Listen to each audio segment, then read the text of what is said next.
Ya, sekarang kita masuk ke pelajaran 5 dan di 1 Petrus pasal 1 ayat yang ke-14 sampai ayat yang ke-25. Tapi kita tidak akan menyelesaikan sampai ayat 25 karena ini panjang. Jadi kita mungkin bisa sampai ayat yang ke-16 atau ayat yang ke-17. Kita sudah bahas ayat 1 sampai ayat 13. Sekarang ayat 14 dari 1 Petrus 1.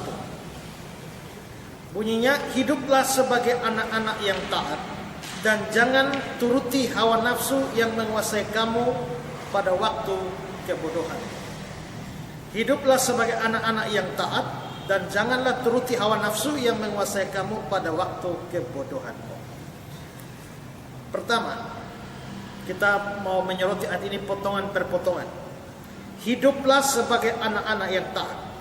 Kalau kita membandingkan dengan Alkitab bahasa Inggris, ternyata kata hiduplah itu tidak ada dalam Alkitab bahasa Inggris. Muncul di dalam Alkitab bahasa Indonesia, hiduplah sebagai anak-anak yang taat. Tapi 4 terjemahan Alkitab bahasa Inggris yang paling sering dipakai itu menerjemahkan as obedient children, seperti anak-anak yang taat. Jadi bukan hiduplah seperti anak-anak yang taat, tapi seperti anak-anak yang taat. Ya. Calvin mengatakan bahwa tujuan pengangkatan kita sebagai anak adalah supaya kita taat. Ingat, kita ini kan tidak ada orang lahir langsung anak Tuhan, ya. Semua kita lahir sebagai orang berdosa, anak setan. Gitu. Waktu kita percaya Yesus, kita menjadi anak Allah. Nah, kita diadopsi menjadi anak Allah. Tujuan pengadopsian kita sebagai anak Allah supaya kita taat, kata Calvin. Dia menambahkan bahwa ketaatan merupakan perbedaan antara orang Kristen atau anak Tuhan, anak Allah, ya, dan orang non Kristen atau bukan anak. Orang Kristen yang sungguh-sungguh dia adalah anak Tuhan. Tapi orang non Kristen, baik non Kristen kafir total maupun juga Kristen KTP, mereka bukan anak atau non anak, bisa dikategorikan non Kristen. Jadi apa perbedaan utama dari orang Kristen dan bukan orang Kristen? Perbedaannya adalah pada ketaatan, ya, pada ketaatan. Lihat kata-kata Calvin. Sekalipun ketaatan tidak membuat kita menjadi anak, karena karunia pengadopsian merupakan kasih karunia, tapi ketaatan membedakan anak-anak dari orang asing.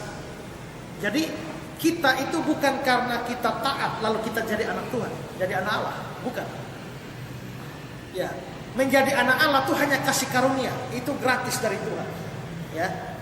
Tapi setelah kita jadi anak, maka bagian kita atau yang harus kita kerjakan itu adalah taat. Ya. Dan itu membedakan anak-anak dari orang asing. Orang asing artinya orang yang tidak dikenal atau diakui oleh Bapa sebagai anak.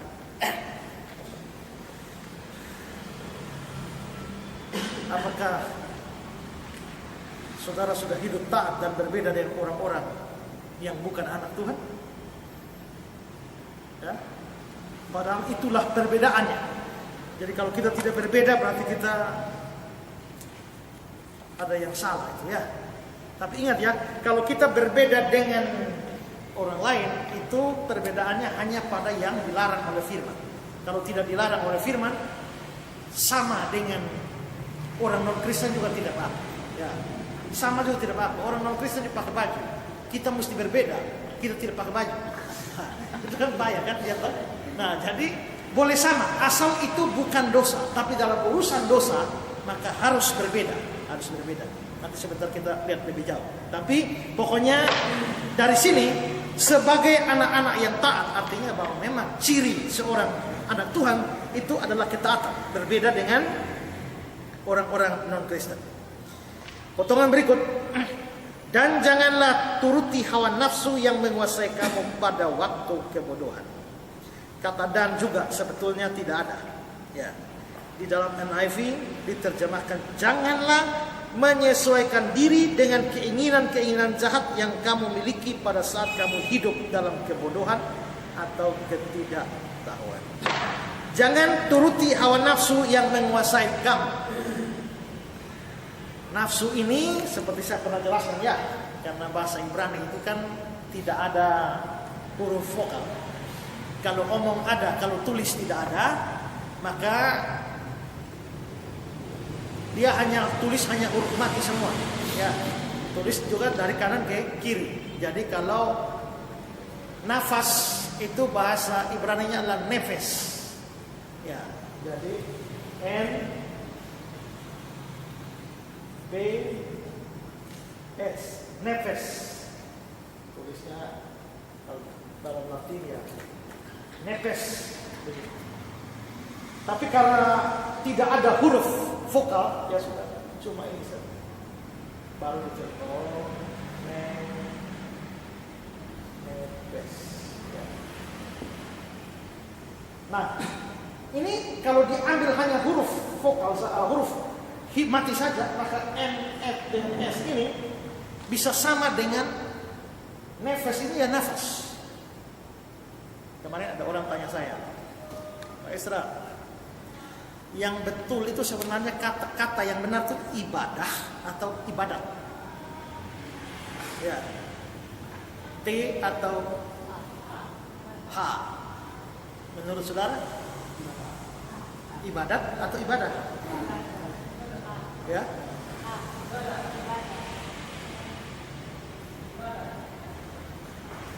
H atau T? Nah, kenapa H? Ibadah. Ya, karena ibadah itu dari bahasa Arab, ibadah, dan ibadah itu diambil dari bahasa Ibrani, abodah.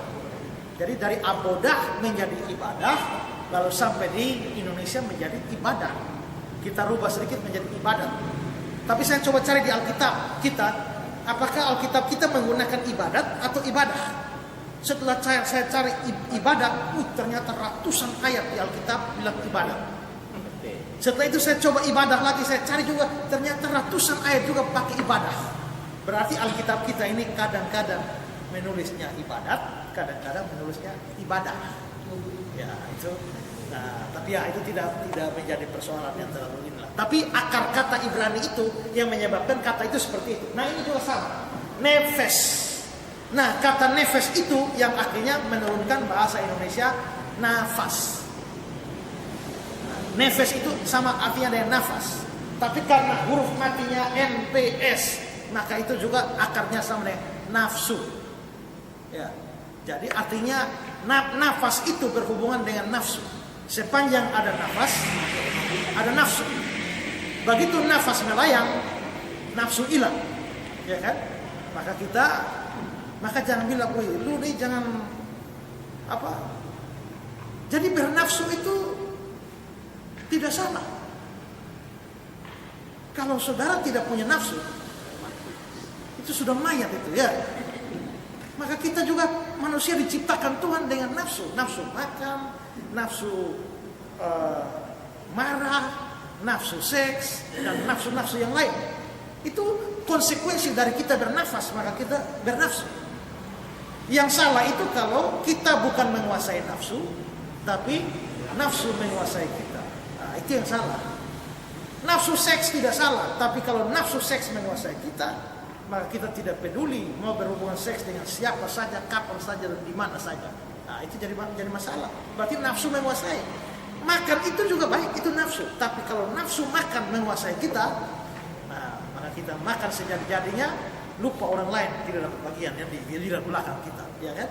Nah, jadi nafsu itu sesuatu yang normal dan anugerah Tuhan. Tapi yang masalah kalau dikuasai nafsu. Lalu akhirnya hidup orang itu dituntun atau dipimpin atau ditentukan oleh nafsu. Maka dibilang begini, jangan turuti hawa nafsu yang menguasai kamu. Hawa nafsu yang menguasai kamu berarti bukan ini orang yang berkuasa atas nafsu, tapi nafsu yang berkuasa atas dia. Nah, kalau nafsu yang berkuasa atas dia, maka ini silakanlah seluruh hidupnya hanya dikontrol nafsu. William Barclay mengatakan, pada waktu kita membaca catatan dari dunia ke dalam mana kekristenan datang, maksudnya begini. Ini kan Kristen. Dulu sebelum ada Kristen, hidup di dunia non-Kristen, Nah, ini kehidupan yang penuh dengan hawa nafsu, dikuasai nafsu.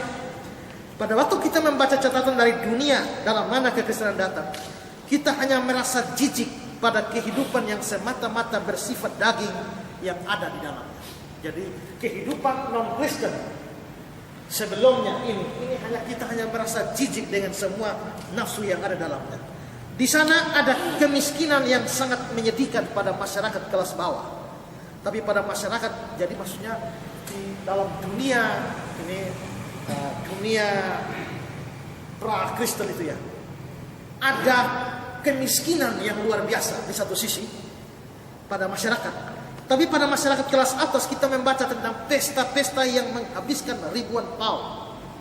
Jadi sekarang Bapak mau menyoroti orang pesta yang mentumbar hawa nafsu dalam pesta-pesta.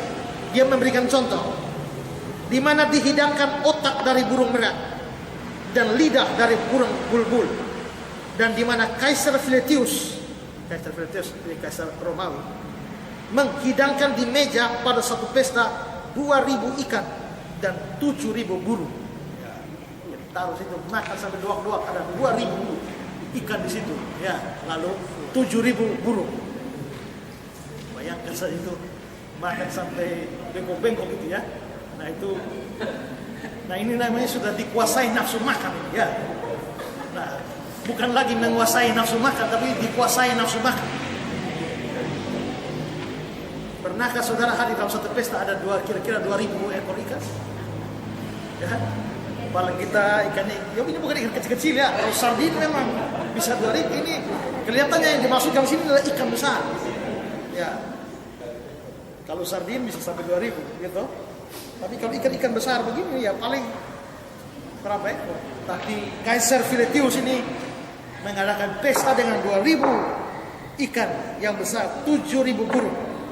Itu nafsu makan. Bagaimana urusan nafsu seksual? Kesucian seksual dilupakan. Martial berbicara tentang seorang perempuan yang telah mencapai suami yang ke-10. Berarti ada perempuan yang kawin sampai 10. Juvenal berbicara tentang seorang perempuan yang mempunyai 8 suami dalam 5 tahun. Dalam 5 tahun sudah 8 suami. Nanti lebih dari 1 tahun. Ya. Dan Jerome menceritakan kepada kita bahwa di Roma ada seorang perempuan yang menikah dengan suami yang ke-23. Suami ke-23, sedangkan dia sendiri merupakan istri yang ke-21 dari suami tersebut. Jadi suaminya adalah suami yang ke-23 dan istrinya adalah istri yang ke-21. Wah, itu luar biasa ya. Cari satu saya susah banget. Ya. Baik di Yunani maupun di Roma, praktek-praktek homoseks begitu umum, sehingga hal itu dipandang sebagai sesuatu yang wajar. Homoseks ini bukan baru sekarang ya. Homoseks ini sudah dari zaman Romawi, zaman Yunani itu sudah ada. Bahkan di zaman Alkitab. Kenapa perjanjian lama sudah larang di dalam hukum Taurat? Janganlah kamu bersetubuh sebagaimana janganlah berlaki bersetubuh dengan laki sebagaimana orang beristri. Itu menurut kata-kata hukum Taurat. Jadi artinya praktek homoseksual itu sudah tua. Sudah tua. Kitab Taurat itu ditulis tahun 1500 sebelum Masehi. Jadi 1500 tahun sebelum Tuhan Yesus. Berarti sampai sekarang, kalau sekarang 2000-an, 3500 tahun yang lalu itu homoseksual sudah ada. Waktu kita baca dalam kisah Lot, waktu orang satu kampung yang bawalah keluar, kami mau pakai mereka. Itu dua malaikat yang berlindung di rumah Lot. Bahwa kami pakai mereka. Jadi ini mereka mau pakai itu dalam pengertian mereka mau memperkosa dia, tapi orangnya laki. Berarti jangankan zaman Musa, zaman yang lebih tua yaitu Lot. Lot itu kan setara dengan Abraham. Itu sekitar 2000 tahun sebelum Yesus. Kalau Abraham atau Lot 2000 tahun sebelum Yesus, berarti sudah 4000 tahun yang lalu itu homoseksual sudah ada. Kalau saudara lihat dengar radio beberapa waktu yang lalu kan ada orang bertanya pada saya, Pak Esra, apa yang akan Bapak lakukan dengan kompleks-kompleks pelacuran yang ada di Kota Kupang seandainya Bapak jadi wali kota Kupang?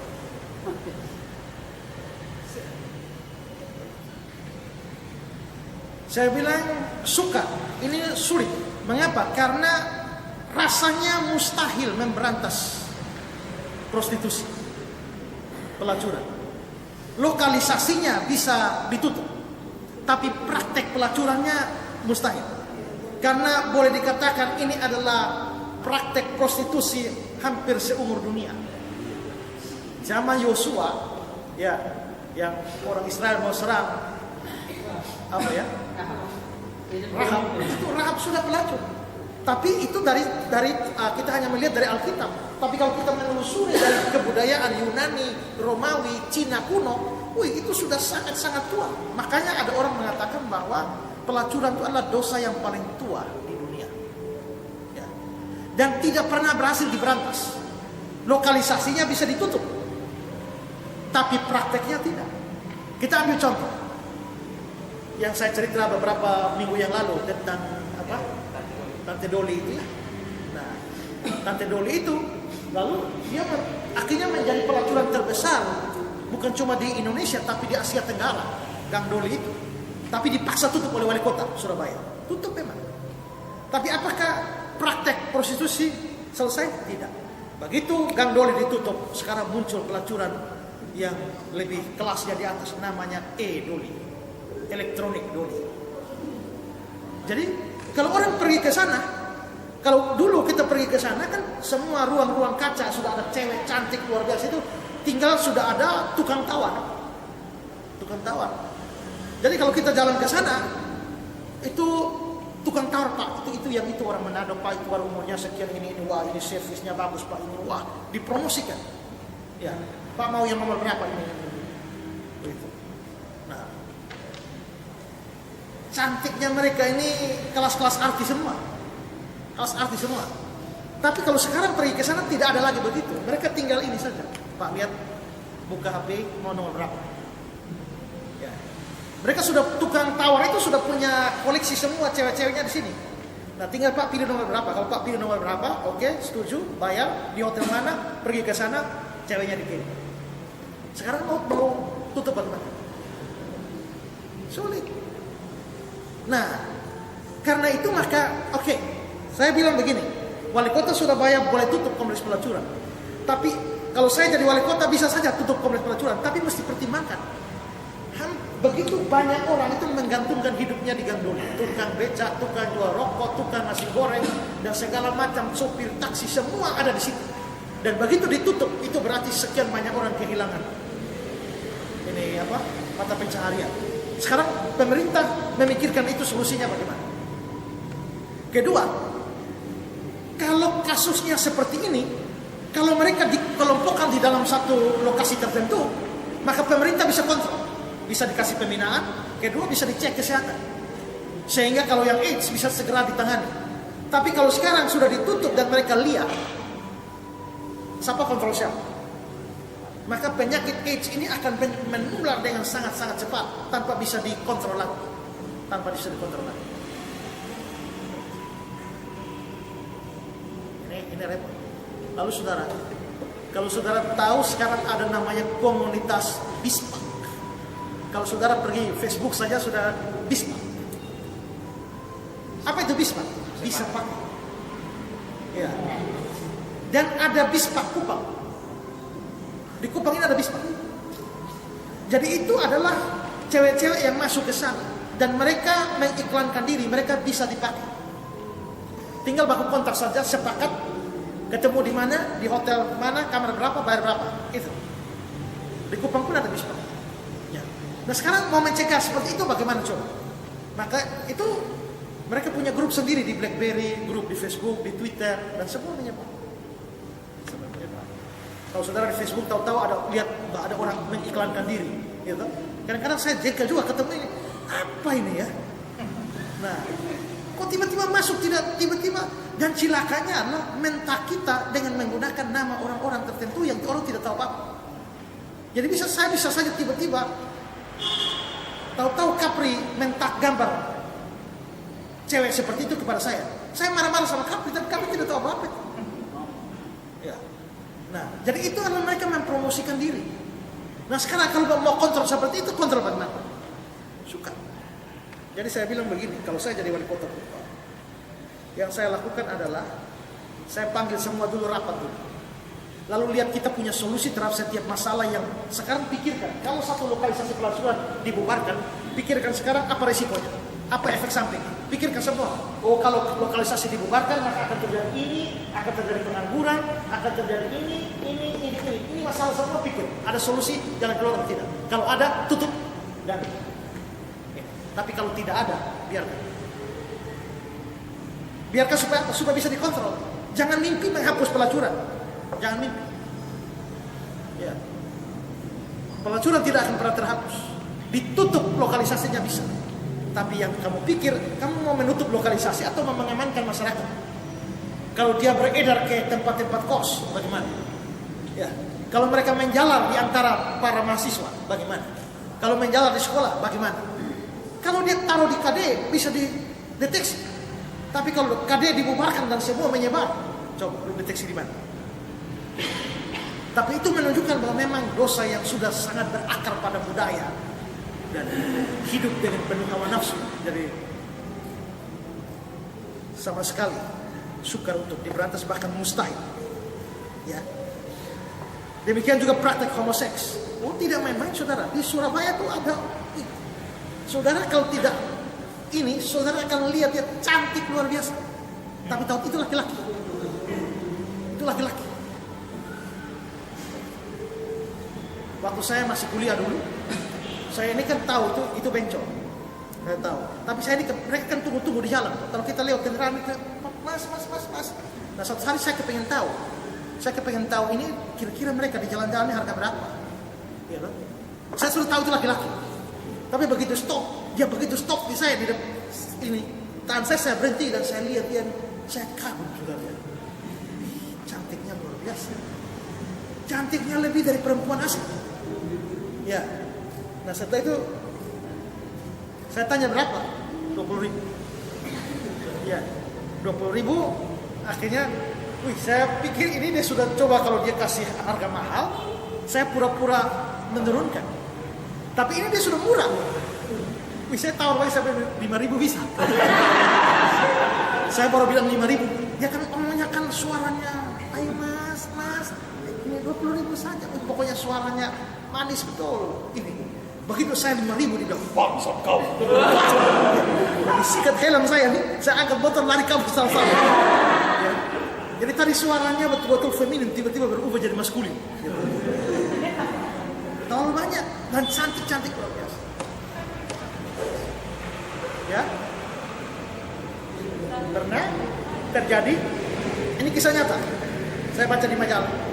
Ada orang di bandara, tahu kenalan dengan cewek. Nah, kenalan dengan cewek, tahu-tahu ini adalah bencong. Ini orang laki, tapi tidak kentara ke laki-lakian. Betul-betul cewek. Dan akhirnya, yang namanya dia punya kelainan jiwa. Ini si laki ini akhirnya laki-laki ini akhirnya menyatakan cinta dan dia terima. Dan dia terima akhirnya mereka pacaran. Singkatnya mereka pacaran dan akhirnya laki-laki ini mengutarakan niat untuk menikah. Laki-laki ini mengutarakan niat untuk menikah dan dia tak kuasa menolak. Sampai akhirnya lamaran diberikan dan dia terima. Dan lalu akhirnya pemberkatan nikah di gereja. Ini terjadi di Manado. Sudah diberkati di gereja dan sekarang sebagai istri dia mesti melayani secara seksual. Tapi dia akhirnya mengulur-ulur waktu dengan berbagai macam alasan. Dan dalam keadaan begitulah si istri ini curhat di majalah. Kira-kira pembaca sekalian kira-kira bisa kasih solusi saya bagaimana? Karena sekarang saya ini istri tapi laki-laki. Apakah saya harus jujur atau bagaimana? Atau meneruskan? Kalau meneruskan bagaimana? Sedangkan saya sudah terlanjur mencintai suami saya itu. Saya pernah baca lagi di majalah lain, judulnya ternyata istriku laki-laki. Sudah terlanjur menikah baru tahu istrinya laki-laki. Wah, ini bahaya itu.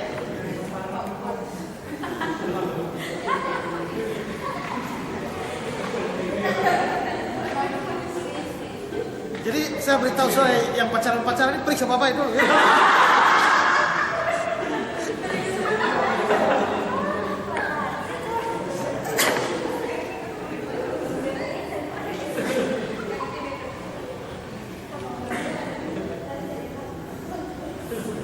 Saya pernah ceramah pemuda, ada pemuda yang bertanya, Pak, dari mana saya tahu pasti bahwa seseorang itu jodoh saya?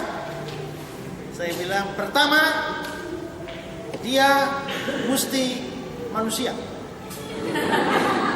Ya, karena firman bilang, setelah Adam melihat segala yang dia beri nama itu tidak ada yang sepadan dengan dia.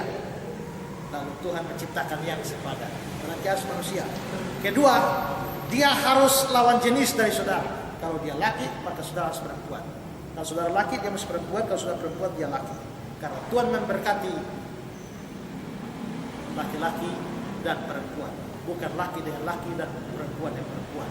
Banyak gereja di Belanda dan Amerika sekarang melegalkan pemberkatan nikah untuk sejenis. Ya, perempuan dengan perempuan, laki dengan laki. Itu diberkati. Alasan apa? Alasannya hak asasi manusia. Hak asasi manusia, bagaimana hak asasi manusia yang melawan firman Tuhan? Nah, tapi itulah kehidupan dalam hawa nafsu, yang dikuasai hawa nafsu. Nah, jadi sebenarnya ini kalau zaman Yunani dan Romawi saja yang dikatakan Barclay sudah begitu, makin lama ini kan makin menjadi-jadi, ya, makin menjadi-jadi. Baik di Yunani maupun Roma, praktek-praktek homoseksual begitu umum sehingga hal itu dipandang sebagai sesuatu yang wajar. Ini kita lihat, itu dianggap wajar. Sekarang sampai gereja pun memberkati. Itu kan tambah parah. Itu merupakan suatu dunia yang dikuasai oleh keinginan, yang tujuannya adalah untuk menemukan cara yang lebih baru dan lebih liar untuk memuaskan nafsunya. Ya, memuaskan nafsu.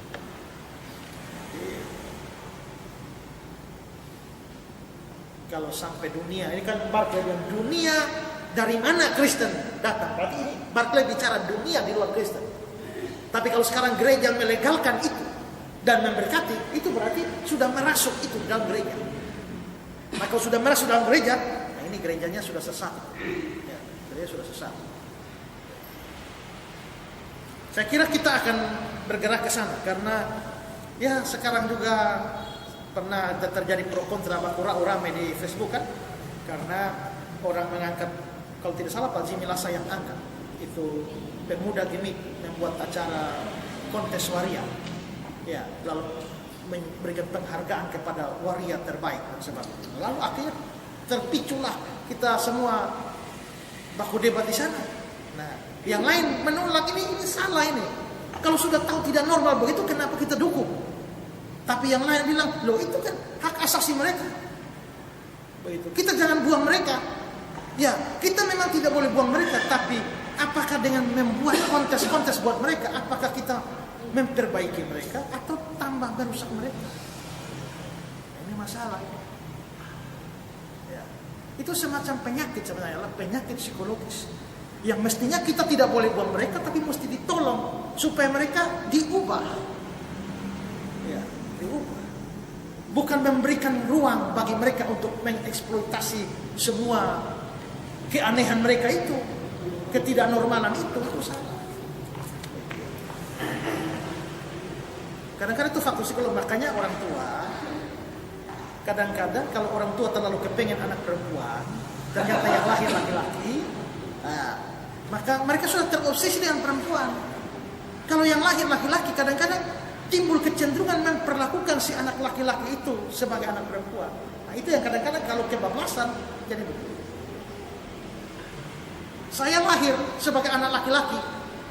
Papa mama saya terima dengan baik. Tapi mama saya merindukan anak perempuan.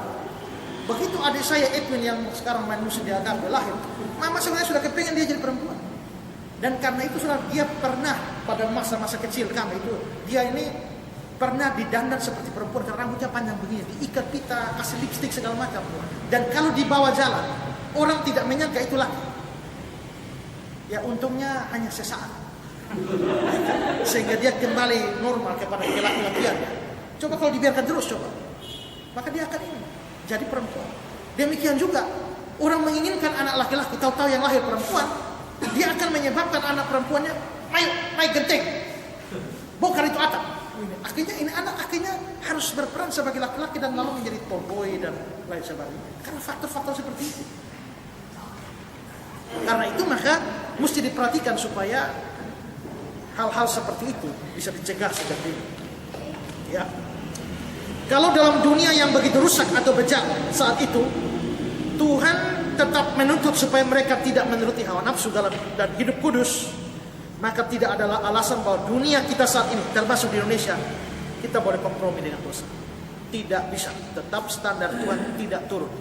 Kita harus tetap hidup tidak dikuasai oleh nafsu.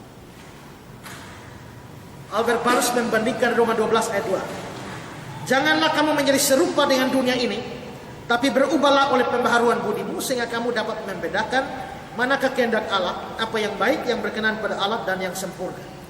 Dan lalu Albert Barnes berkata, orang Kristen harus berbeda dengan dirinya sendiri sebelum pertobatan, maupun dengan sesama manusianya. Jadi di satu sisi dia mesti berbeda dengan orang lain. Dia kan orang percaya. Ini bukan orang percaya. Yang orang percaya ini mesti berbeda dengan orang yang tidak percaya. Tapi di satu sisi orang percaya ini harus berbeda dengan dia dulu sebelum percaya. Ini penting sekali. Nah, kadang-kadang kita sudah percaya Yesus, tapi kita yang dulu dan kita yang sekarang tidak ada beda. Kita tidak bicara seluruh aspek ya. Kalau seluruh aspek juga kita punya titik-titik tertentu di mana kita punya titik lemah, dan itu mungkin sukar bagi kita buang sampai kita mati. Tapi aspek-aspek yang lain dalam hidup kita ini ada perubahan atau tidak? Kalau seluruh aspek tidak ada perubahan sama sekali, tetap seperti dulu, itu tanda bahwa Roh Kudus tidak ada di dalam. Dan kalau Roh Kudus tidak ada di dalam, itu bukan orang percaya. Saya postingkan khotbah Pak Rap kemarin di Facebook, saudara baca tidak? Pak Rap harus ada perubahan. Ada perubahan karena kalau dulu misalnya orang bikin tersinggung langsung 7 uppercut naik. Tapi sekarang apakah orang bikin salah langsung hilang? Tidak. Cukup 3 uppercut. Nah, nanti besok 2 uppercut. Jadi pelan-pelan. Tapi ada kemajuan. Dulu 7, sekarang 3. Berarti ada perubahan. Nah, berarti ada kemajuan di dalam hal yang positif. Jadi orang Kristen harus berbeda dengan dirinya sendiri sebelum pertobatan maupun dengan sesama manusia.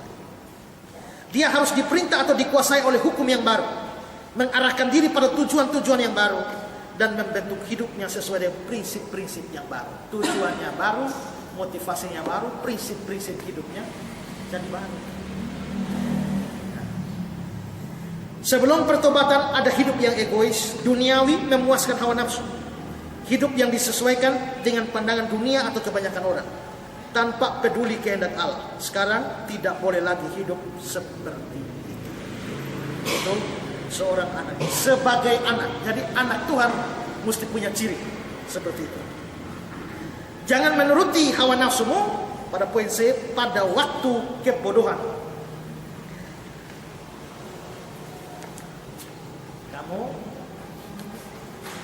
Kamu sekarang kamu anak, dulu belum anak. Ya, kalau sekarang kamu sudah anak, ya. Jangan hidup lagi menurut hawa nafsu seperti pada waktu kebodohan. Ini percaya Yesus di sini. Sekarang kamu sudah di sini, kamu sudah percaya, kamu sudah berjalan sebagai anak. Jangan hidup lagi dalam hawa nafsu atau dikuasai nafsu seperti pada waktu kebodohan. Berarti kebodohan itu digambarkan pada saat belum percaya. Jadi yang belum percaya itu Alkitab menyebutnya sebagai hidup dalam kebodohan. Ini perlu ditekankan. Saat di mana mereka belum bertobat disebut Petrus sebagai pada waktu kebodohan. NIV bilang pada waktu kamu hidup dalam ketidaktahuan. Ini perlu dicamkan atau diingat. Pada waktu kita mempertahankan hidup lama kita, atau kita kembali atau ingin kembali pada hidup lama kita, ini sama dengan mempertahankan kebodohan atau kembali atau ingin kembali pada kebodohan. Itu sudah tinggal dalam kebodohan. Ya, kenapa sekarang mau kembali bodoh lagi? Ya. Dalam dunia sekuler saja tidak ada orang yang kepengen kembali bodoh ya. Kalau sudah pintar, tidak ada kepengen lagi kembali bodoh.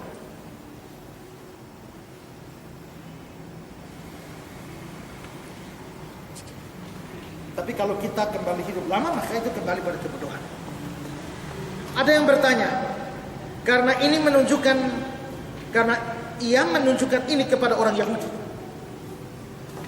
yang sudah mengenal hukum Taurat, mengapa dia mengatakan kebodohan atau ketidaktahuan? Seakan-akan mereka adalah orang kafir. Ini kan untuk orang Petrus ngomong kepada orang-orang Yahudi. Dan mereka tahu hukum Taurat. Sekalipun mereka tahu hukum Taurat, Petrus bilang itu kebodohan. Loh, apakah mereka yang sudah mengerti hukum Taurat dianggap sebagai bodoh? Calvin menjawab, terhadap pertanyaan ini saya menjawab bahwa dari sini terlihat betapa tidak bergunanya semua pengetahuan tanpa Kristus. Demikianlah keadaan orang-orang Yahudi itu. Mereka mempunyai kerudung yang menutupi mata mereka, sehingga mereka tidak melihat Kristus dalam hukum Taurat. Ajaran dalam mana mereka diajar memang adalah terang yang benar, tapi mereka buta di tengah-tengah terang selama sang surya kebenaran tersembunyi dari mereka. Jadi orang-orang Yahudi itu ada dalam terang, ada, tapi masalahnya mereka buta, sehingga mereka tidak bisa melihat Kristus sang surya kebenaran. Makanya orang Yahudi bertahun-tahun tidak pernah kenal Kristus, sampai hari ini pun tidak kenal Kristus. Ya, mereka percaya Yesus, tapi mereka tidak percaya Yesus itu Kristus. Masalahnya mereka masih menantikan Kristus sampai hari ini. Dan Yesus dianggap sebagai nabi palsu atau sekte. Maka orang Kristen itu awalnya dianggap semacam satu sekte yang keluar dari agama Yahudi. Jadi ya, sampai hari ini orang Yahudi tetap tidak percaya Yesus sebagai Mesias. Maka penginjilan, sekarang ini ada beberapa kalangan yang mencoba untuk memberitakan Injil pada orang Yahudi. Nah, lalu mereka pergi bikin KKR di Yahudi sana, di Israel sana. Tapi yang diusung adalah KKR kesembuhan ilahi. Ya, bikin KKR kesembuhan ilahi di Israel. Seberapa itu mempengaruhi orang Israel? Tidak. Apalagi mereka pergi omong Yesus, dalam nama Yesus sembuh. Mereka tidak terlalu terpengaruh. Karena yang paling penting bagi Israel itu adalah penginjilan. Bagi mereka itu adalah, ingat, mereka orang pintar-pintar semua. Itu orang-orang jenius semua. Kenapa mereka jenius semua? Karena waktu mereka masih di kandungan ibu saja sudah diajar matematika, kimia, dan lain sebagainya. Bagaimana diajar? Waktu ibunya hamil, ibu-ibu Yahudi kalau hamil itu pergi cari buku-buku rumus kimia, fisika, dan sebagainya. Waktu hamil mereka kerja, itu ibu-ibu kerja. Peras pikiran. Waktu peras pikiran, mereka percaya itu mempengaruhi janin. Maka anak-anak yang keluar itu pintar-pintar matematika dan lain sebagainya. Teori itu dipakai sekarang. Kalau mau anakmu jadi pemusik hebat, maka sebelum dia lahir dengarlah banyak musik klasik, atau kalau perlu bermain musik. Itu pengaruh itu anak. Orang Yahudi sudah tahu ini dari dulu. Ibu-ibu Yahudi itu pergi kalau sudah hamil tuh, mereka tidak perlu terlalu ini. Kita ngidam dan minta makan banyak-banyak, tidak. Mereka ngidamnya cari buku fisika, cari buku kimia, apa segala macam, kerja sepanjang hari. Ya. Nah, akhirnya dari pintar-pintar, mereka pintar. Nah, sehingga yang dibutuhkan untuk Injil bagi orang Yahudi itu adalah, persoalannya sekarang mereka tidak percaya Yesus itu Mesias, Yesus itu Kristus, mereka tidak percaya. Maka titik poin yang mempertemukan kita dengan mereka dalam satu pertemuan adalah, apakah kami bisa membuktikan dari kitab suci mereka sendiri bahwa Yesus itu adalah Mesias atau bukan.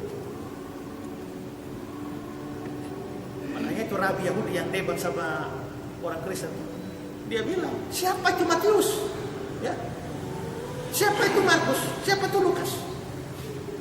Kok seenaknya saja mengambil kitab suci kami dan diarahkan kepada Yesus? Tidak. Apalagi Paulus. Siapa dia? Mereka tidak mengakui. Ya. Apalagi kita bikin perjanjian baru. Orang Yahudi tidak terima perjanjian baru. Mereka menganggap perjanjian baru itu adalah kitab sempalan yang dikeluarkan dari perjanjian lama mereka. Seperti Mormon sekarang yang bikin kitab Mormon sendiri. Makanya itu Rabi Yahudi bilang bahwa mengapa Allah melahirkan aliran Mormon di dunia ini, di dalam kalangan Kristen, supaya mengajarkan orang Kristen untuk menyadari. Begitulah perasaan kami orang Yahudi, bagaimana mereka keluar dan bikin kitab suci sendiri. Dengan kata lain mereka bilang usul rasa, ya kan? Kalau kalian jengkel dengan Mormon yang keluar dari kalian dan membuat kitab Mormon sendiri di samping kitab suci kalian, begitulah kami juga. Kalian keluar dan membuat perjanjian baru di samping perjanjian lama kita. Yang disebut perjanjian baru, perjanjian lama ini kan Kristen. Orang Yahudi tidak anggap itu perjanjian lama. Kita menyebut perjanjian lama karena ada yang baru, tapi mereka tidak mengakui yang baru. Jadi mereka punya kitab, ya kitab suci. Itu Taurat. Jadi biarpun mereka punya, menurut Petrus, sekalipun mereka punya hukum Taurat, tapi mereka tetap dianggap bodoh kalau tidak punya Kristus. Dan ini penting ya, sepintar-pintarnya apapun saudara ya, kalau saudara tidak punya Kristus, di mata Tuhan saudara dianggap sebagai kebodohan. Ya, dianggap sebagai bodoh. Karena itu, kalau orang yang bodoh percaya Yesus, jadi pintar. Kalau orang sudah pintar, jadi percaya, oh ini tambah pintar ini. Ya, seperti Petrus dan Paulus ya. Petrus itu kurang berpendidikan.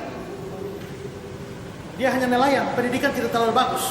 Jadi dia melayani juga ya, hanya tulis surat Petrus yang praktis-praktis sajalah. Tapi Paulus itu orang hebat. Dia masuk anggota Sanhedrin. Kedua, dia itu Sanhedrin itu termasuk ahli Taurat. Jadi dia termasuk ahli Taurat. Paulus itu. Dia dididik di bawah Rabi Gamaliel.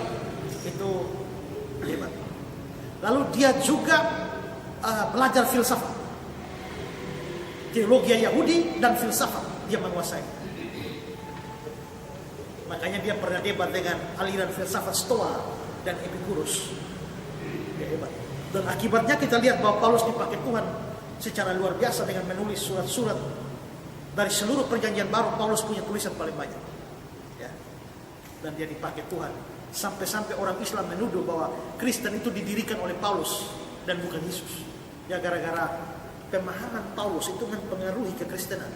Kita percaya bahwa pemahamannya dari Roh Kudus yang lalu akhirnya ini. Tapi kalau dilihat seperti itu, dilihat terlepas dari Roh Kudus, memang orang Islam bilang bahwa yang mendirikan Kristen itu adalah Paulus. Karena pemikiran-pemikiran dia yang hebat.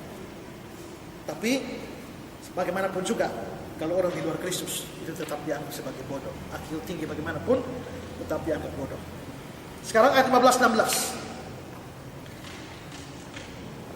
Tapi hendaklah kamu menjadi kudus dalam seluruh hidupmu, sama seperti Dia yang kudus yang telah memanggil kamu. Sebab ada tertulis, kuduslah kamu sebab aku kudus. Hendaklah kamu menjadi kudus. Nah, saya sudah pernah jelaskan apa arti kudus. Kudus itu mempunyai 3 arti. Arti pertama dari kudus adalah berbeda dengan atau terpisah dari. Ya, jadi ini ada spidol. Ini kumpulan spidol.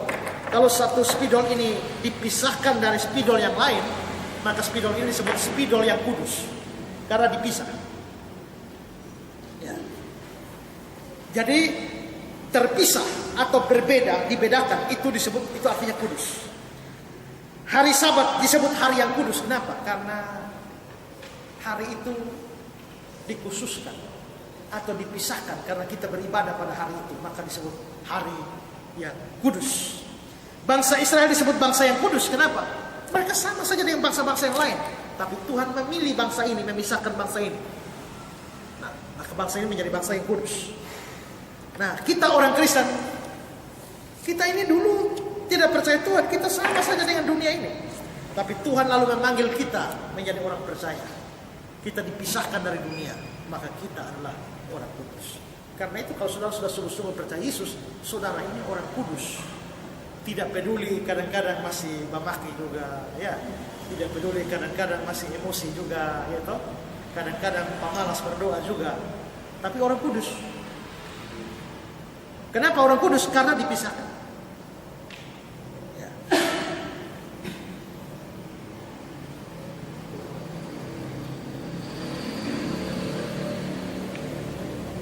Kita disebut kudus, itu tidak berarti kita harus hidup terpisah dari dunia. Yang tadi bilang dipisahkan, bukan berarti terpisah total dari dunia. Dan karena itu kekristenan bertentangan dengan asketisme. Asketisme ini ajaran yang mengharuskan hidup sebagai pertapa. Konsepnya dilatar belakangnya dengan dualisme Yunani. Orang Yunani dengan paham dualismenya begini, menganggap atau membedakan secara frontal antara apa yang rohani dan apa yang jasmani. Mereka menganggap bahwa yang rohani itu pada dasarnya baik, yang jasmani itu pada dasarnya jahat. Jadi roh di dalam kita ini baik, tapi tubuh ini jahat. Masalahnya roh kita yang baik ini ada di dalam tubuh yang jahat.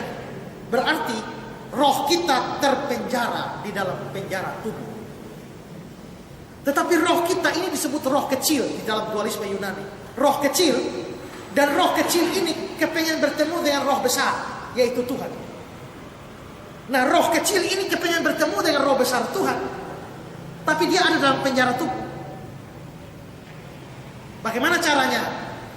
Tubuh mesti disiksa, tubuh mesti direndahkan, tubuh mesti disakiti, supaya roh dengan bebas bisa keluar dan bertemu dengan roh besar. Karena itu apa? Mereka hidup bertapa, menyiksa diri. Ada yang tidak mau makan. Ada orang yang bertapa di atas pohon dan sama sekali tidak mau makan, dan kadang-kadang hanya karena hampir mati saja disorong-sorong makan sedikit. Bertahun-tahun tidak mandi karena mandi dianggap mempercantik tubuh, padahal itu hanya penjara. Ada orang yang dengan kesadaran sendiri merasa bahwa tubuh ini jahat dan perlu dirusak supaya roh terlepas. Maka dia dengan sengaja minta kakinya diikatkan pada kuda. Lalu kuda itu disuruh lari sekejang-kejang dan dia terseret di antara batu-batu dan tubuhnya hancur, darah-darah, tapi dia merasa rohnya terlepas. Itu asketisme seperti itu. Kenapa? Karena pemahaman yang salah. Karena pemahaman yang salah bahwa tubuh ini jahat. Karena itu maka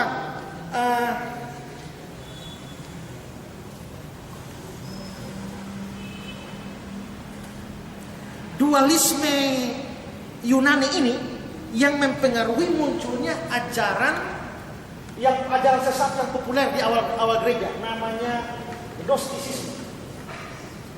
Gnostisisme ini aliran sesat yang muncul di awal gereja. Apa aliran Gnostisisme? Berasal dari dualisme tadi. Kalau dualisme tadi melahirkan Gnostisisme. Sekarang Gnostisisme punya ajaran apa? Karena yang jasmani itu jahat, yang rohani itu baik. Allah itu kan roh. Lalu Allah menjadi manusia itu bagaimana? Tidak bisa. Allah menjadi manusia berarti yang rohani menjadi jasmani, yang baik jadi jahat. Orang Gnostik tidak terima itu. Karena itu lalu mereka menciptakan Yesus itu sebenarnya tidak bertubuh. Dia cuma hanya kelihatannya bertubuh. Dia punya tubuh maya. Jadi kalau lihat begini kelihatan ada, tapi kalau begitu tidak ada sebenarnya. Itu aliran sesat di awal gereja. Dan aliran sesat itu masih dihadapi oleh Rasul Yohanes, karena dia hidup di akhir tahun, di sekitar tahun 90-an sampai tahun 100, dan Rasul Yohanes berhadapan dengan itu. Salah satu tokoh dari Gnostisisme yang adalah musuh besar dari Yohanes, Rasul Yohanes itu adalah seorang yang namanya Cerinthus. Cerinthus itu musuh besar dengan Yohanes. Sampai satu hari Yohanes dan murid-muridnya itu mandi di pemandian umum. Tahu-tahu Yohanes tahu si Cerinthus ada mandi di sebelah. Langsung Yohanes bilang, "Anak-anakku, marilah kita keluar semua. Segeralah tinggalkan tempat ini karena langit akan runtuh, karena musuh kebenaran sedang ada di sini." Wah, itu kasar sekali itu Yohanes ya. Nah, keras kan terhadap ada yang sesat. Semua rasul mati saja, tapi satu-satunya rasul yang mati baik-baik dalam usia tua itu Yohanes. Ya, kenapa? Karena Tuhan menyediakan dia, membiarkan dia satu orang itu untuk berhadapan dengan ajaran sesat yang mempengaruhi. Makanya tulisan Yohanes sebenarnya untuk melawan posesisme. Karena agnostik bilang tidak mungkin roh itu bisa jadi tubuh, tidak bisa. Maka Yohanes langsung membuka Injil dengan pada mulanya firman. Ini roh. Firman bersama-sama dengan Allah. Firman itu adalah Allah. Tapi ayat 14 dia, firman itu jadi daging dan diam di antara kita. Itu latar belakangnya melawan agnostik.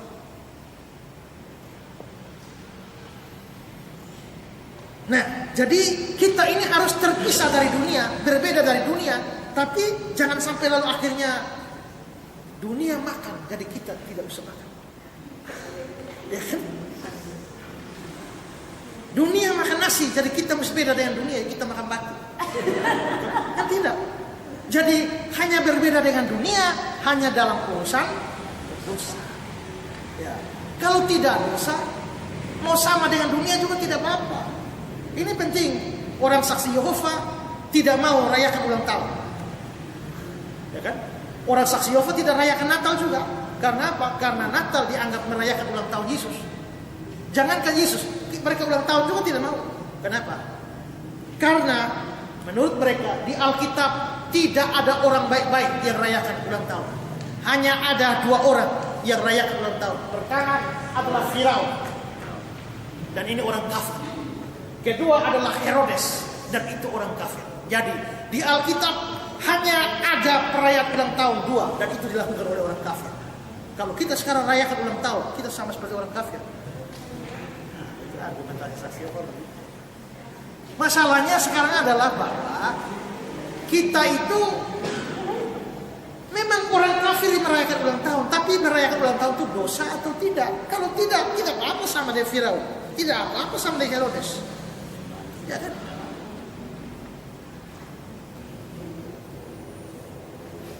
Di Alkitab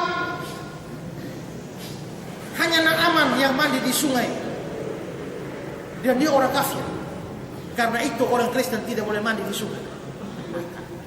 Di Alkitab hanya Yudas yang disebut sebagai bendahara, dan itu jahat. Jadi orang Kristen tidak boleh jadi bendahara. Kan ngawur ya. Tidak apa-apa menjadi sama dengan dunia ini. Kita tidak boleh berbeda frontal dengan dunia ini. Nanti kita tidak bisa hidup di dunia. Jadi hanya berbeda dalam hal yang bersifat dosa. Misalnya kalau dunia berdusta, kita mesti jujur. Dunia bekerja atau bersenang-senang pada hari Sabat, kita harus memelihara hari Sabat dengan beristirahat dari pekerjaan sehari-hari dan berbakti. Dunia menyontek dalam ulangan atau ujian, kita mesti jujur. Dunia tidak peduli Tuhan, kita harus mengasihi Tuhan, hidup bagi Tuhan. Dunia mementingkan hal-hal duniawi, kita mementingkan hal-hal surgawi. Jadi dalam hal-hal begitu kita harus berbeda. Itu arti pertama dari kudus. Jadi kalau kita disebut orang kudus, artinya kitalah orang yang dipisahkan Tuhan. Nah itu berarti kita dipisahkan Tuhan, berarti hidup kita juga mestinya berbeda dengan dunia yang dari mana kita dipisahkan. Yang kedua, diperuntukkan bagi Allah. Jadi misalnya ini spidol. Semua spidol sama spidol. Tapi satu saya pisahkan. Bukan cuma pisahkan, tapi ini misalnya ini spidol khusus untuk mengajar. Yang lain ini untuk apa, tapi ini khusus untuk mengajar.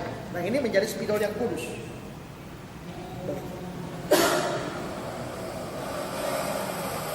HP ada banyak, tapi HP yang lain boleh pakai, tapi satu khusus istri. Berarti ini HP yang kudus, karena dikhususkan, diperuntukkan untuk satu tujuan. Nah, maka hari Sabat itu disebut hari yang kudus. Kenapa? Karena dikhususkan bagi Allah. Kita biasa menyanyi, hari ini harinya Tuhan. Lalu yang lain modifikasi, hari Senin harinya Tuhan, hari Selasa harinya Tuhan, Hari Minggu semua hari-harinya. Tapi ada satu hari yang dikhususkan, ya kan? Yaitu hari Sabat, yang mana oleh Yahudi dianggap Sabtu, oleh kita Kristen Sabatnya menjadi hari Minggu karena kebangkitan Kristus. Bangsa Israel dikhususkan untuk menjadi milik Allah, itu bangsa kudus. Orang Kristen itu menjadi milik Allah. Nah, karena kita milik Allah, maka kita harus hidup bagi Allah. Kalau saudara tidak hidup bagi Allah, itu bukan orang kudus. Nah, arti ketiga dari kudus itu suci. Jadi suci tidak sama dengan kudus. Suci itu adalah bagian dari kudus. Nah, jadi kita ini orang kudus tapi bukan orang suci. Tapi kita juga bisa disebut kudus atau suci bukan karena hidup kita suci. Nanti sampai surga baru suci. Sampai surga tidak berdosa lagi, itu baru suci. Tapi kita bisa disebut sebagai orang suci karena kita berada dalam Kristus yang suci. Tapi bagaimanapun juga sebutan ini menyebabkan kita harus berjuang untuk hidup suci. Saya ini masih berpikir ya, apakah tepat ya lagu "Ku tahu Tuhan pasti buka jalan, asalku hidup suci, tidak turut dunia. Ku tahu Tuhan pasti buka jalan." Saya tahu Tuhan pasti buka jalan karena saya hidup suci. Apakah Tuhan buka jalan karena saya hidup suci? Apakah kalau saya hidup suci Tuhan pasti buka jalan? Nah, itu mesti dipikirkan. Apakah karena saya hidup suci apakah Tuhan buka jalan karena saya hidup suci? Mungkin bisa, karena dosa itu menghalangi doa. Tapi apakah kalau saya suci Tuhan pasti buka jalan?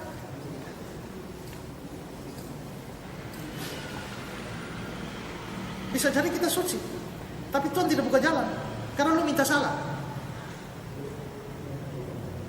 Tapi juga ada yang menarik, ada orang tidak hidup suci, tapi Tuhan buka jalan maksudnya. Contohnya, Yunus itu kan mau disuruh ke Niniwe, tapi lari ke Tarsis. Tapi anehnya waktu dia mau lari ke Tarsis, jalan terbuka kan? Waktu dia pergi sampai di Yafu, kapal belum jalan. Kapal masih ada. Nah, waktu akhirnya dia juga dapat naik kapal itu. Tapi menariknya adalah dia mendapatkan cukup uang untuk membayar tiket kapal itu. Aneh, waktu dia mau lari dari Tuhan, kelihatannya Tuhan tidak tutup jalan, tapi Tuhan buka. Ikut jalan. Tapi Tuhan tepa di tengah laut. Tapi yang pasti adalah bahwa di awal dia lari dari Tuhan, tapi kelihatan jalan terbuka. Karena itu kalau saudara lakukan sesuatu, tapi jalan terbuka, jangan buru-buru anggap bahwa itu benar. Nilai dari firman Tuhan yang saudara lakukan itu benar atau tidak. Jangan bilang, ya kita lakukan saja. Kalau terbuka jalan berarti Tuhan setuju. Kalau ternyata tidak berhasil, artinya Tuhan tidak setuju. Tidak bisa begitu. Lihat itu firman Tuhan cocok dengan firman Tuhan atau tidak. Kalau sudah punya istri, mau cari istri tambahan lagi, ya kita jalani saja dulu. Kalau jadi berarti ya, Tuhan setuju dong. Nah, sekarang lihat dari firman. Firman mengajarkan bagaimana, kan begitu kan? Jadi jangan ikut tanda-tanda seperti itu, kita bisa tersesat kalau melihat gejala-gejala seperti itu. Efesus 4 ayat 1. Sebab itu aku menasihatkan kamu, orang yang dipenjarakan karena Tuhan, supaya hidupmu sebagai orang-orang yang telah dipanggil berpadanan dengan panggilan itu. Jadi bagaimanapun, walaupun nanti sucinya baru di surga, tapi kita tetap berjuang untuk hidup suci. Soal jatuh bangun itu biasa, ya. Tapi sikap kita itu bagaimana? Saya jelaskan kepada siapa? Yunus siapa? Yang minggu lalu ya. Ayam sama bebek itu, biarpun ayam itu jatuh ke air 7 kali, dia tetap ingin terbang keluar. Tidak pernah dia jatuh ke jalanan lalu dia sudah dalam air terus, tidak. Berapa kali pun ayam jatuh, sepanjang dia masih hidup, dia pasti usaha keluar. Tapi kalau bebek ini, dia masuk air, dia akan berenang dan nikmati, kecuali dia sudah mati. Ya, jadi saudara itu lebih cocok bebek atau ayam. Nah, itu menentukan sikap kita berdosa. Kedua, di dalam seluruh hidupmu. Dalam King James itu bilang dalam semua cara pembicaraanmu, tingkah lakumu, hidupmu. Jadi di dalam Alkitab posisi seluruh hidupmu. Tapi dalam King James itu memakai kata conversation, bicara, pembicaraan. Kalau kita sekarang conversation itu kan percakapan. Tapi itu makna sekarang. Tapi makna dulu tuh conversation itu menyangkut juga dengan perilaku semua, bukan cuma percakapan. Dalam tafsiran Filipi 1:27, di mana King James menggunakan kata conversation, Albert Barnes mengatakan, sekarang kita menggunakan kata conversation hampir sepenuhnya pada percakapan melalui mulut atau pada pembicaraan. Tapi dulu kata itu tidak dibatasi seperti itu dan tidak pernah digunakan secara itu dalam kitab suci. Kata itu berarti tingkah laku secara umum dan tentu saja mencakup cara kita bicara, tapi tidak dibatasi pada hal itu. Harus dimengerti seperti di setiap tempat di mana kata itu muncul dalam kitab suci. Jadi dulunya, kalau sekarang conversation itu cuma percakapan kata-kata, tapi dulu conversation itu lebih luas sehingga mencakup seluruh hidup. Sehingga terjemahan Indonesia di sini benar, di dalam seluruh hidup. Calvin bilang, jadi tidak ada satu bagian pun dari kehidupan kita yang tidak harus berbau harum dengan bau yang baik dari kekudusan. Kita harus kudus dalam pekerjaan atau studi, kehidupan seks, keluarga, pergaulan, pacaran, pesta, piknik, bersenang-senang, hobi, olahraga, kata-kata, tingkah laku, hati, pikiran, motivasi, pelayanan dan sebagainya. Tidak ada satu bagian hidup pun yang boleh dikecualikan. Harus. Biarpun kita gagal, tapi usaha untuk seluruh hidup menjadi kudus itu adalah perjuangan yang tidak ada akhir. Ya, tidak ada akhir. Motivasi ini penting. Perbuatan sebaik apa saja, kalau motivasinya salah, itu perbuatan baik jadi dosa. Berikan persembahan itu baik, tapi kalau persembahan diberikan motivasinya salah, persembahan itu jadi dosa. Berbakti juga, kalau motivasinya salah, jadi dosa. Melayani juga, kalau salah, jadi dosa.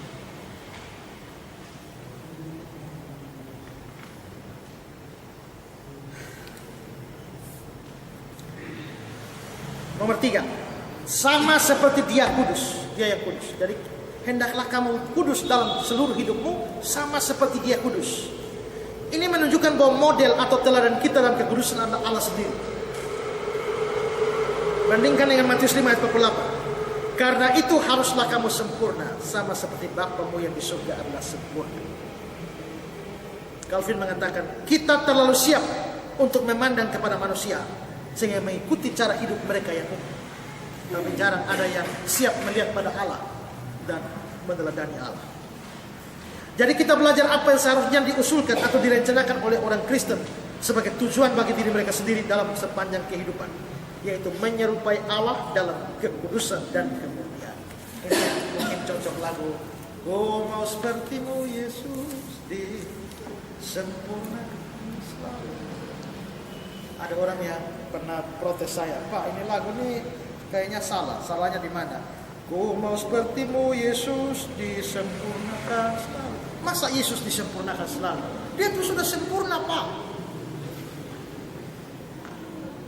Menurut saudara bagaimana? Ya? Gampang. Itu tinggal taruh koma di mana saja, ya kan? Komanya menentukan. Kalau ku mau sepertimu Yesus, saya mau seperti Yesus. Yesus yang bagaimana? Kan Yesus disempurnakan selalu. Nah itu jadi salah dan sesat. Ku mau sepertimu Yesus, saya mau seperti Yesus. Bagaimana saya seperti Yesus? Saya disempurnakan selalu. Nah, kalau itu benar. Gitu. Ya tinggal tergantung komanya di mana saja. Kata-kata itu kan bisa taruh koma salah. Bisa. Gitu. Aku bejana rusak di tangan Tuhan. Gitu. Aku ini bejana yang rusak ada dalam tangan-Mu ya Tuhan. supaya Tuhan perbaiki aku. Tapi aku bejana rusak di tangan Tuhan. Aku ini bejana baik-baik sampai tangan Tuhan jadi rusak. Jadi rusak. Gitu kan. Anjing makan tikus mati. Itu bisa multi tafsir. Anjing makan di sini, di Kupang, tikus mati di Sole. Itu tafsiran pertama. Tafsiran kedua, anjing makan tikusnya, setelah itu anjing mati. Tafsiran ketiga, anjing itu memakan tikus yang sudah mati. Bisa multi tafsir, tinggal lihat komanya di mana saja. Nah, jadi kita mesti menilainya baik-baik ya. Jadi kalau lagunya tidak salah, jangan salah. Kalau lagunya salah, jangan benarkan. Katanya ada ibadah apakah di mana? Kantor wali kota sana. Lalu orang Katolik yang menyanyi, semua lorong di dunia haruslah membawamu ke surga. La la la la la la la, menuju Bapa. Semua lorong di dunia memimpinmu ke surga, bersama dengan sesama menuju Bapa. Semua bunga ikut bernyanyi gembira hatiku. Ini ibadah. Nah, pemain musiknya siapa? Alam. Nah, lalu Kairan protes. Kairan bilang, tegur itu Alam, masa dia mengiringi lagu sesat. Terus saya bilang, Alam, kenapa lu iringi lagu sesat? Dia bilang, kakek, kalau datang sebuah ini mau kemana? Ini ibadah Bapak Kota di situ, bagaimana saya? Itu juga susah dia.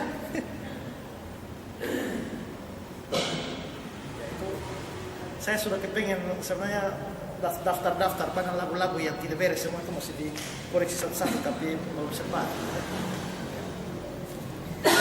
Oke. Sama seperti Dia yang kudus yang telah memanggil kamu. Pulpit Commentary. Panggilan merupakan penggenapan dari pemilihan. Siapa yang ditentukan atau dipredestinasikan, mereka juga dipanggil.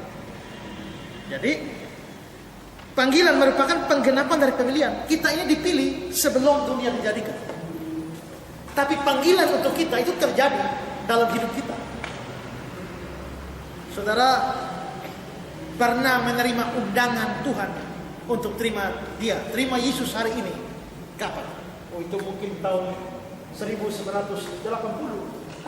Tapi bahwa saudara bisa terima panggilan dan menjadi percaya di 1980, saudara telah dipilih sebelum dunia dijadikan. Jadi pemilihannya di sini, tapi panggilannya di situ. Semua orang yang dipilih pasti dipanggil. Ya, semua orang dipanggil. Tapi tidak semua yang dipanggil dipilih. Semua yang dipilih pasti dipanggil. Jadi kita bersyukur bahwa kalau kita sampai pada akhirnya menerima panggilan itu berarti kita adalah orang-orang pilihan. Saya tadi siang masih baca-baca. Saya baca-baca kontroversi Calvinis Arminian, di mana dalam satu gereja melayanilah dua orang sahabat, yaitu George Whitefield dan John Wesley. Dan John Wesley ini kan Arminian keras, sedangkan George Whitefield ini seorang Calvinis keras. Dan kalau George Whitefield yang naik khotbah, dia khotbah Calvinis, Allah menetapkan segala sesuatu. Semua orang jadi Calvinis. Tapi mereka kan ada pos PI begitu ya. Jadi situ giliran rolling Whitefield pergi pos PI, John Wesley yang khotbah di gereja, dan dia hantam begini dan semua orang jadi Arminian.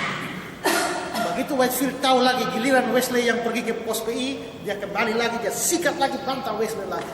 Begitu ulang-ulang sampai satu saat saya baca, itu baru saya tahu ada kalimat seperti itu. Saya baca tadi sampai karena George Whitefield mengatakan Allah menetapkan segala sesuatu termasuk dosa, dan itu ditolak oleh John Wesley. Allah tidak mungkin menetapkan dosa. Kalau Allahmu, hai Whitefield, Allahmu menetapkan dosa seperti itu, maka Allahmu adalah iblisku. Wah, itu ramai itu ya. Kalau di dalam gereja ada dua orang yang bertentangan teologi yang begitu. Itulah sebabnya saya tidak mau terjadi di sini begitu. Ya, karena itu semua di sini mesti belajar. Tidak peduli sudah sarjana teologi kan, master teologi kan, tidak pusing. Harus belajar supaya kita seragam. Jangan sampai giliran saya pergi kurus, saya pulang datang sudah Arminian semua.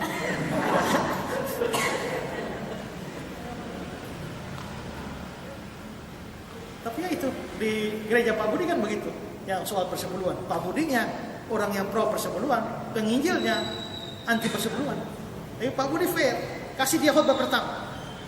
Ya, abis itu baru Pak Budi khotbah tentang persepuluhan. Lalu jemaat menilai sendiri, mau pilih yang mana. Ya tapi rupanya persepuluhan ini jadi heboh itu.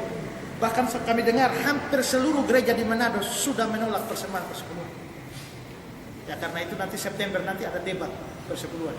Ya, saya dan Pak Budi lawan Jerry Elim sama satu lagi pendeta itu dilaksanakan di Manado. Ya, dilaksanakan Manado pada September, tapi tanggalnya belum pasti. Ya. Tapi bayangkan kalau semua orang Kristen terpengaruh dan tidak mau kasih persepuluhan lagi, banyak gereja bisa bubar. Ya. Bisa bubar.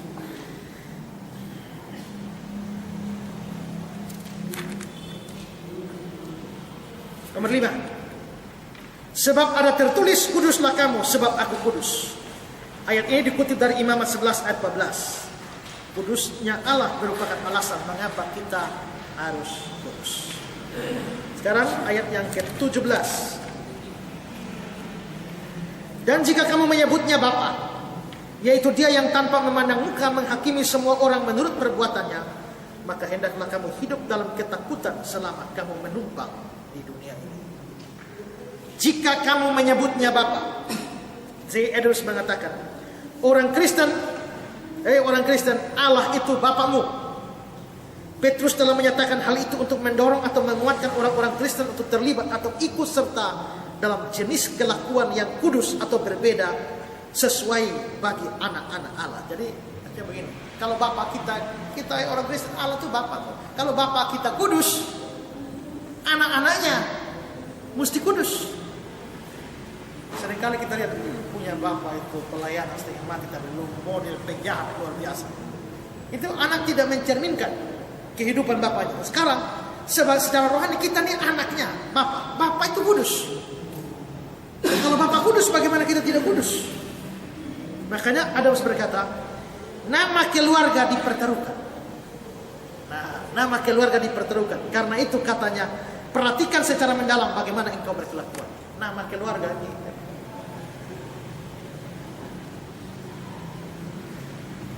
Kalau Pak Sony Mesak ini, Pak Pendeta ini sudah berkhotbah keliling di mana-mana, tiba-tiba anaknya narkoba di mana-mana, itu memalukan nama keluarga dia. Mereka, wih, bapak khotbah keliling di radio tapi anak begini, itu memalukan nama keluarga.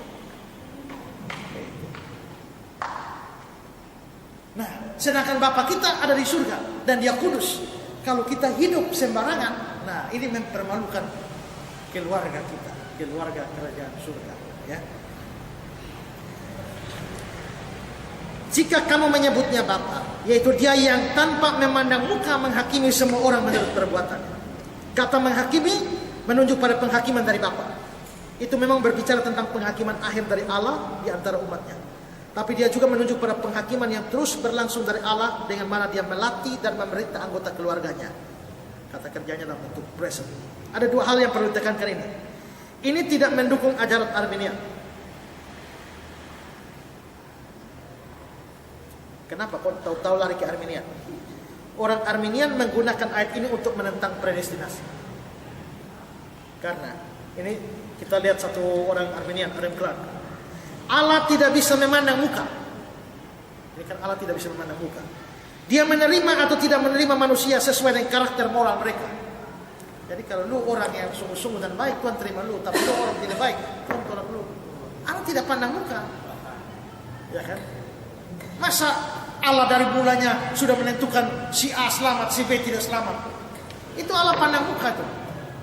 Nah, itu kata pikiran dia begitu. Dia mengasihi semua. Dia menyediakan keselamatan untuk semua. Tapi dia mengasihi mereka yang menyerupainya dalam kekudusannya. Dia mengasihi mereka sebanding dengan penyerupaan itu, yaitu makin dia melihat gambarnya dalam seseorang, makin dia mengasihi, dan sebaliknya. Jadi kalau Tuhan melihat orang taat, Tuhan makin mengasihi dia, dan dia masih. Ya. Tuhan siapkan keselamatan untuk semua, bukan untuk orang-orang tertentu saja. Nah, ini dipakai untuk menolak paham Calvinis. Ini merupakan pandangan Arminian, dan mungkin bahkan lebih ekstrem dari pandangan Arminian. Tapi ini salah. Salahnya di mana? Pertama, adanya orang yang sudah mati dalam dosa sebelum kedatangan Kristus, atau adanya orang yang tidak pernah dengar Injil sampai mati. Ini secara jelas menunjukkan Allah memang tidak menyediakan keselamatan untuk orang-orang tersebut. Kalau Allah sediakan keselamatan untuk semua orang, bagaimana orang-orang kafir yang mati sebelum Yesus datang? Apakah Allah tidak menyediakan keselamatan bagi mereka? Orang di Papua sana yang sepanjang hidup tidak pernah dengar nama Yesus sampai mati. Kalau Tuhan mau menyelamatkan mereka semua, kenapa Tuhan tidak bisa mengatur supaya semuanya mendengar Injil baru mati? Waktu kuliah di kampus dulu, kami ada teman satu dari Papua. Tanya alamat di mana, tidak tahu. Kenapa tidak tahu? Karena dia adalah anak dari salah satu suku yang hanya mengembara di hutan. Orang tangkap dia, bawa kasih sekolah di Jayapura. Sekolah di Jayapura, setelah itu baru kasih kuliah pendeta di Malang sana. Nah, lalu apa beban dia, kesaksian dia? Kalau dia tamat sekolah teologi, nanti saya akan pulang ke Papua dan mencari di mana suku saya itu berada. Alamatnya di mana coba? Tak ada alamatnya. Cari di hutan mana? Ya kan? Itu susah. Tapi dia bertekad untuk cari sukunya. Nah, suku-sukunya tidak pernah kenal Yesus, jangankan kenal. Dengar nama Yesus pun tidak pernah dengar, dan banyak sudah mati tanpa pernah dengar nama Yesus. Kalau Tuhan memang menyediakan keselamatan untuk semua, kenapa Tuhan membiarkan banyak orang mati tanpa? Nanti kalau saya mau ke Papua nih, mau cari-cari orang-orang begitu juga. Ya. Naik pesawat kecil-kecil itu ke ini. Jadi teman mereka bilang, Pak, mesti bawa obat banyak untuk siap, jangan sampai kena malaria.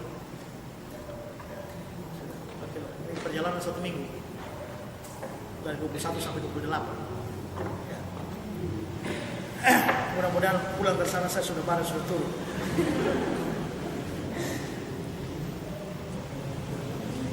Konklusi ini hanya bisa dihindarkan kalau kita mempercayai ajaran sesat penginjilan kepada orang mati. Ya, karena begini ya, kalau Allah menghendaki semua orang selamat, ternyata ada orang sudah mati sebelum pernah dengar Injil, ada solusi. Solusinya dari ajarannya Andreas Samudra, Joachim Buang, bahwa ada penginjilan ke orang mati. Jadi biarpun sudah mati tanpa dengar Injil, tapi ada second chance, ada kesempatan kedua untuk mendengar Injil. Nah, tapi kan itu ajaran sesat. Orang sudah mati, mana bisa dengar Injil? Kalau sudah mati, selesai. Mazmur 88. Apakah kau lakukan keajaiban bagi orang-orang mati? Masakan arwah bangkit untuk bersyukur padamu? Dapatkah kasihmu diberitakan dalam kubur dan kesetiaanmu di tempat kebinasaan? Diketahui orangkah keajaiban-keajaibanmu dalam kegelapan dan keadilanmu di negeri segala rupa? Ini pertanyaan interrogatif. Tidak ada orang lagi yang bisa, tidak ada Injil diberitakan kalau sudah mati. Yesaya 38. Sebab dunia orang mati tidak dapat mengucap syukur kepadamu, maut tidak dapat memuji-muji engkau. Orang-orang yang turun ke liang kubur tidak menanti-nantikan kesetiaanmu, tapi hanyalah orang hidup, dialah yang mengucap syukur kepadamu. Seperti aku pada hari ini, seorang bapa memberitakan kesetiaanmu kepada anak-anaknya. Jadi orang dalam kubur tidak lagi mengharapkan kesetiaan. Selesai. Karena itu saudara yang mau percaya Yesus, jangan terlambat. Karena begitu mati, habis. Kemarin saya mengajar di STI. Karena saya mengajar di STI, salah satu keberatan saya mengajar di STI ini adalah saya mengajar doktrin. Karena saya mengajar doktrin dan mereka menempatkan doktrin di tingkat 1. Begitu mereka masuk langsung doktrin Alkitab. Padahal mereka baru datang dari Rote, baru datang dari Kefa, baru datang dari Soe, datang dari Sumba, yang sama sekali belum tahu ini orang sudah Kristen atau belum. tapi langsung belajar doktrin. Oh ini payah ini. Ya. Jadi akhirnya lebih banyak kadang-kadang ngomong doktrin, tapi saya lepaskan itu doktrin, gitu. Kasih mereka buku saya juga baca, tapi kebanyakan ngobrol itu penginjilan mereka, injil mereka. Jadi kemarin baru saya satu kelas saya injil tingkat 1 ini sudah mau naik tingkat 2 ini, sudah mau tingkat 2 ini, baru mereka juga heran-heran juga bahwa saya tanya, saudara baru pernah dengar apa yang saya omong? Baru pernah. Ya berarti bahwa mereka masuk sekolah teologi itu, kalau Kristen. Seharusnya kalau kurikulum sekolah teologi itu tingkat 1 tuh belajar ini saja, fondasi dasar saja. Ya, diinjili. Kalau tidak mati masuk neraka, walaupun sudah dapat gelar sarjana teologi. Mati mendadak masuk neraka karena roksola, rokok sopi dan bar. Itu istilahnya Pak Romi waktu khotbah di Mengkurus kemarin. Kedua, salahnya ajaran itu ya. Kasih Allah itu kasih agape, selalu digambarkan sebagai kasih yang tidak bergantung dari kehidupan orang yang dikasihi. Nah tadi lihat Clark punya katakan, kalau Tuhan melihat bahwa ada yang menyerupai dia, Tuhan mengasihi orang itu. Dan yang kata lain, Tuhan ini mengasihi tergantung lu kan. Berarti kasih Tuhan tergantung orang itu bagaimana. Tapi kasih agape itu lain. Kasih agape itu adalah kasih yang mengasihi tanpa melihat orangnya. Roma 8, 5 ayat 8 ya. Allah menyatakan kasihnya pada kita, memberikan Kristus ke dalam dunia dan mati bagi kita ketika kita masih berdosa. Jadi kita masih berdosa pun Tuhan sudah mengasihi lebih dulu. Karena apa? Itu kasih agape. Kalau ikut Clark punya, maka Roma 5 ayat 8 salah. Karena kita semua masih berdosa, bagaimana Tuhan mengasihi kita? Tidak bisa. Berikut, nomor 3. Ini bertentangan dengan banyak ayat. Dalam kasih ia telah menentukan kita dari semula. Menurut Clark, nanti Tuhan lihat dulu, ini orang baik, ini orang ini menyerupai Tuhan, baru Tuhan kasih. Padahal Efesus 1 bilang dalam kasih dia sudah menentukan. Berarti ini orang belum lahir, tapi Tuhan sudah tentukan dia. Roma 9 juga, waktu anak-anak itu belum dilahirkan, Esau dan Yakub belum dilahirkan, belum melakukan yang baik atau jahat, supaya rencana Allah tentang pembelian diteguhkan, bukan berdasarkan perbuatan, tapi berdasarkan panggilan. Dikatakan pada Ribka, anak yang tua akan menjadi hamba anak yang muda, seperti ada tertulis, aku mengasihi Yakub tapi membenci Esau. Jadi lagi-lagi anak-anak itu belum lahir, Esau Yakub belum lahir, Tuhan sudah pilih Yakub, tolak Esau. Berarti ini bukan tergantung perilaku Yakub atau Esau, tapi tergantung Tuhan. Dan itu berarti Clark salah. Clark menggambarkan seakan-akan Allah tergantung pada manusia, dan tidak sebaliknya. Kesalahan Clark adalah karena ayat 17 ini sebetulnya mengatakan Allah tidak memandang muka, hanya dalam penghakiman, bukan, tapi dia menerapkan dalam persoalan keselamatan. Allah memang tidak pandang muka, tapi ini bukan urusan keselamatan, urusan penghakiman. Dalam penghakiman Allah tidak pandang muka. Dan dengan demikian Clark pakai ayat yang out of context. Orang sekaliber Clark pun bisa out of context ya, menafsir salah. Tapi di pakar Clark ini membuat tafsiran dari Kejadian sampai Wahyu, alus-alus. Ya pakar ini, tapi juga biar pakar juga bisa keliru. Apalagi kita, ya makanya mesti belajar terus. Saya ada ketemu orang satu yang lihat SMS, ada ya remaja cewek satu ya. Remaja cewek satu mungkin dia terlalu ingat pacarnya dia. Saban hari ingat pacarnya dia, pagi juga ingat cowoknya, siang ingat cowoknya, sore ingat cowok, malam ingat cowok. Akhirnya dia tulis kirim ayat kepada cowoknya.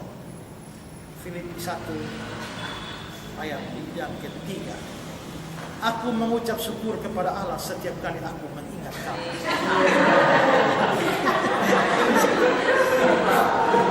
Oh, itu pacaran tapi Alkitabiah itu.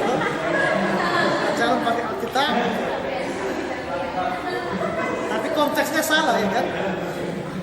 biar konten salah juga dia ingat pakai Alkitab. Ya. Aku mengucap syukur kepada Allah setiap kali.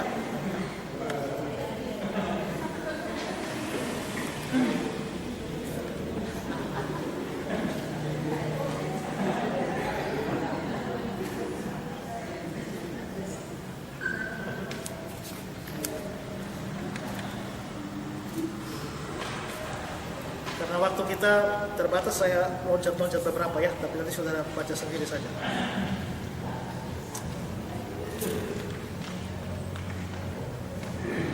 Kita langsung ke nomor 3 saja,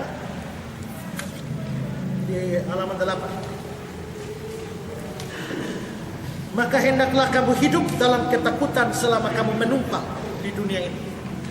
Nanti yang sisanya tidak kita bahas, ini saudara baca sendiri. Karena itu hanya memperdalam saja argumentasi Calvinis terhadap pandangan Arminian. Maka hendaklah kamu hidup dalam ketakutan selama kamu menumpang di dunia ini.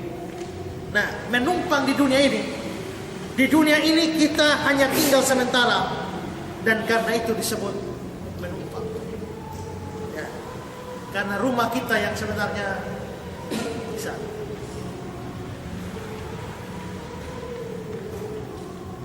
Itu lagu yang biasa kita nyanyikan. Malaikat melambai di pintu yang cerah, dalam dunia yang gelap ku tak lagi senang. Dalam dunia yang gelap ku tak lagi senang. Tapi sebenarnya terjemahan aslinya bukan begitu. Terjemahan aslinya sama seperti terjemahan dalam Indonesia yang lebih tua. Ku tak ingin tinggal di rumah dunia. Ya, kalau terjemahan yang lebih baru, dalam dunia ku tak lagi senang, tapi yang sebenarnya adalah ku tak ingin lagi tinggal di rumah dunia. Ini semacam indekos saja, ya kan? Rumah yang asli itu ada di sana. Jadi kita menumpang. Coba lihat Ibrani 11. Dalam iman, mereka semua ini telah mati sebagai orang-orang yang tidak memperoleh apa yang dijanjikan itu. Tapi yang hanya dari jauh melihatnya dan melambai-lambai kepadanya, dan yang mengakui bahwa mereka adalah orang asing dan pendatang di bumi ini. Rumah sesungguhnya di sana. Nah, ini penerapannya menarik. Kalau saudara adalah orang yang terlalu menekankan keduniawian, kekayaan dan sebagainya, ingat baik-baik bahwa saudara hanya sedang menumpang untuk waktu singkat di dunia ini. Bukankah lebih baik saudara menekankan hidup yang akan datang atau di surga, di mana saudara akan tinggal selama-lamanya? Kalau kita misalnya kita tinggal di Kupang, kalau kemarin PKKR di mana? Bengkurus. Sementara ya, apakah saudara perlu kerja sawah di sana? Ya, perlu bangun rumah di sana? Tidak. Mengapa? Sementara. Kita akan kembali ke rumah kita. Nah, tapi kebanyakan orang fokus pada dunia yang sementara ini, tapi lupa kepada yang kekal. Selama-lamanya kita hidup di sini, Alkitab bilang hidupmu sama seperti uap yang kelihatan dalam lenyap. Kita berjuang untuk uap ini, tapi lupa yang akan panjang setelah ini. Ya. Jadi carilah harta. Hari Kamis lalu waktu saya KKR di Weba, saya khotbah dan ada satu orang yang rupanya dia dengar khotbah saya, dia cuplik khotbahnya pendek, dia tulis dalam kata-kata, lalu dia copy kembali. Ya, bahwa jikalau berkat Tuhan tidak membuat kita lebih dekat kepada Tuhan, maka ada sesuatu yang tidak beres dalam hidup kita. Kebanyakan orang kalau dapat diberkati, Petrus tidak dapat berkat banyak, tapi berkatnya lebih berefek pada rohani ketimbang pada jasmani. Karena begitu Petrus sudah dapat ikan yang banyak, dia bilang, Tuhan, pergilah daripadaku karena aku seorang berdosa. Waktu Tuhan suruh dia tebarkan jala, dia bilang, Guru, telah sepanjang malam kami begini. Waktu dia mau tebarkan jala, dia bilang, Guru. Begitu sudah tebar jala dapat ikan, dia bilang, Tuhan, pergilah. Berarti dari guru jadi Tuhan. Berarti setelah dapat berkat, pengenalan yang pada Tuhan tambah meningkat. Kebanyakan kita ini kalau sudah dapat berkat banyak, pengenalan pada Tuhan makin turun, ya kan? Makin turun, bahkan lupa. Tapi Petrus tidak, dapat berkat banyak, pengenalan pada Tuhan makin meningkat. Tapi sambil mengenal Tuhan, dia lalu lihat Tuhan suci, dia sadar dia orang berdosa, makanya Tuhan, pergilah daripadaku, aku orang berdosa. Sambil kenal Tuhan, sadar diri orang berdosa. Setelah sadar diri orang berdosa, dia menjawab panggilan Tuhan. Kamu akan jadi penjala manusia. Lalu dia melepaskan segala sesuatu dan ikut Tuhan. Hari itu dapat berkat banyak, ikan yang banyak. Tapi dia tinggalkan ikan semua itu dan lalu ikut Yesus. Bukan cuma ikan, jala juga kasih tinggal, perahu juga kasih tinggal, lalu ikut Yesus. Berarti berkat jasmani justru membuat Petrus ikut Tuhan. Ada banyak orang hari ini dapat berkat jasmani paling banyak, tapi lupa Tuhan, bahkan tinggalkan Tuhan. Belum dapat kerja, rajin gereja luar biasa. Tuh berdoa Tuhan. Begitu Tuhan kasih pekerjaan, lupa gereja. Nah ini berkat jasmani membuat orang jauh dari Tuhan. Maka saya bilang bahwa bagi Petrus berkat rohani lebih mempengaruhi rohaninya ketimbang jasmaninya. Banyak orang hari ini kalau dapat berkat jasmani, penampilan tambah keren, ya, baju mentereng, ya, semua baru, mobil baru, motor baru, gaya hidup mulai lain dan sebagainya. Teman saya tuh melarat sama-sama kuliah, melarat, kita kadang-kadang kumpul duit bantu dia untuk beli sepatu dan sebagainya. Tahu-tahu dia menang perkara warisan, lalu jadi kaya mendadak. Begitu kaya mendadak langsung beli motor. Kita belum punya motor, disuruh punya motor di kampus. Karena saking uang terlalu banyak, saya tidak tahu mau bikin apa. Terpaksa pergi ke pasar nih, hanya tidak tahu uang mau bikin apa, beli pisau. Lalu bikin pisau bikin apa? Hanya untuk main-main saja. Hanya untuk lempar-lempar di tembok, di kayu-kayu, di pohon. Beli pisau banyak. Lalu di belakang kampus itu ada pohon pepaya. Kerjanya dia adalah latihan lempar. Pak, habis ini pisau begini banyak. Cobalah begitu yang lain ada susah uang sekolah dan lain sebagainya. Lu saja waktu lu susah kita kumpul duit beli sepatu. Bila lu uang banyak, lu bikin pisau hanya untuk lempar-lempar. Ya. Lalu gayanya mulai lain. Gaya jalannya tadi begini, mas sekarang mulai begini, ya kan? Berarti berkat jasmani lebih mempengaruhi fisiknya dia ketimbang rohaninya. Sekarang, kalau saudara jadi Tuhan, kasih berkat, ini orang lupa saudara. Begitu kasih sakit penyakit, dia ingat saudara. Kira-kira saudara pikir kasih apa? Sakit saja.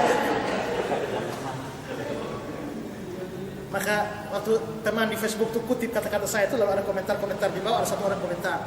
Bagi saya, carilah harta sebanyak-banyaknya dan pergunakan untuk Tuhan juga sebanyak-banyaknya. Saya bilang ya idealnya begitu. Tapi saya khawatir bahwa kalau cari harta sebanyak-banyak orang jadi lupa tujuannya. Karena Tuhan Yesus bilang, di mana hartamu berada, di situ ada. Ya kan? Susah.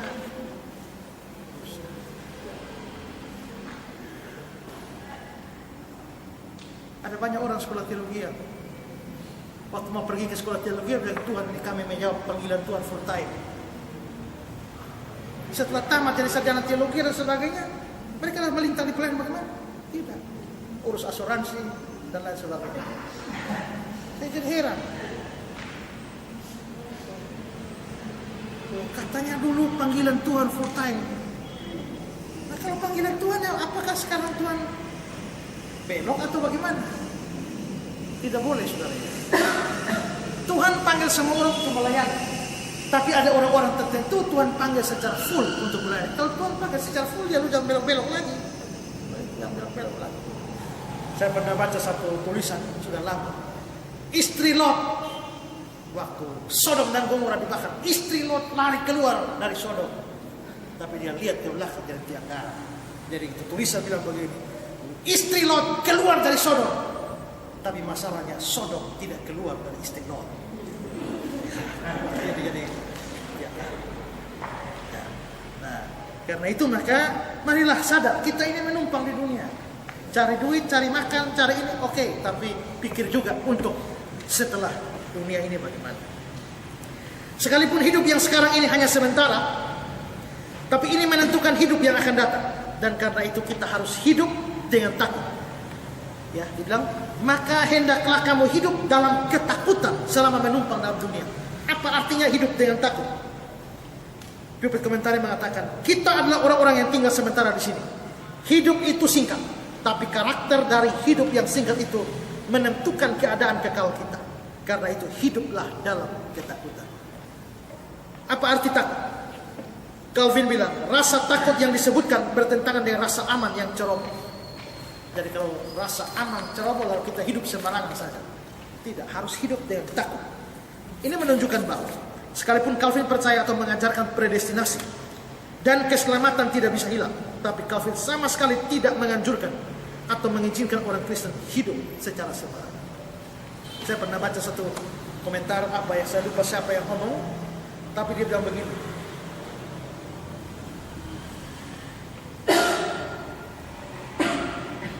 Milikilah keyakinan seperti seorang Calvinis bahwa keselamatan tidak bisa hilang.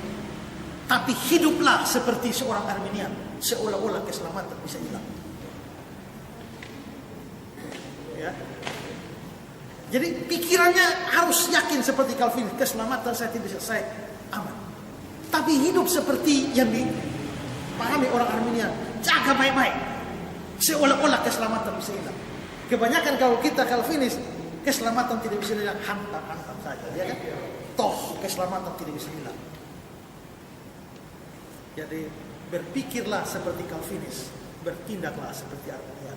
Saya lupa itu siapa yang ngomong dia. Jadi sekalipun keselamatan tidak hilang, jangan hidup sembarangan. Albert Barnes mengatakan, dengan rasa hormat atau pemujaan yang benar, maksudnya hidup dengan takut. Ini takut di sini bukan artinya seperti takut setan, bukan. Tapi takut di sini artinya hormat atau pemujaan yang benar untuk Allah dan hukumnya. Agama seringkali digambarkan sebagai rasa takut yang bersifat hormat kepada Allah.